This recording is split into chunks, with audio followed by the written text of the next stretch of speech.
B sum பாருங்கள். Difference is -10. A டிஃப்ரென்ஸ்னா a minus b equal to -10.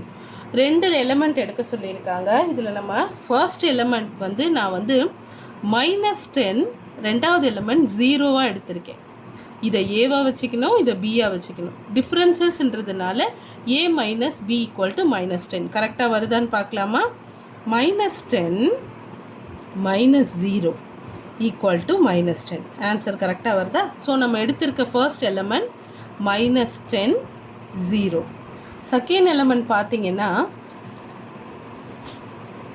-5. இந்த rules உங்களுக்கே தெரியும். Anything -0 equal to same number. Anything -0 equal to same number. அந்த ரூல்ஸை யூஸ் பண்ணி நான் என்ன பண்ணியிருக்கேன், ஏதாவது ரெண்டு எலிமெண்ட்ஸோட டிஃப்ரென்சஸை நம்ம அப்ளை பண்ணால், ரெண்டு எலிமெண்ட்ஸை நம்ம அப்ளை பண்ணால் அதோட டிஃப்ரென்ஸ் -10 வரும். டிஃப்ரென்சஸ்னாவே தெரியும் உங்களுக்கு, a minus b தான். ஓகேவா? அடுத்த எலிமெண்ட் என்ன எடுக்க போகிறோம், செகண்ட் எலிமெண்ட் என்ன எடுக்க போகிறோன்னா -5 + 5. ஓகேவா? -5 + 5. இதை வந்து ஏவாக வச்சுக்கிறோம், இதை பியாக வச்சுக்கிறோம். a minus b டிஃப்ரென்சஸ்ன்றதுனால a minus b equal to -10 வருது.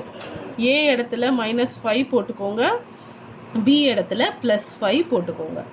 Okay, -10. -5 - 5 equal to -10. So second element என்னது? -5 and +5. Okay, first element -10 and 0. Second element, second pair of element -5 and +5.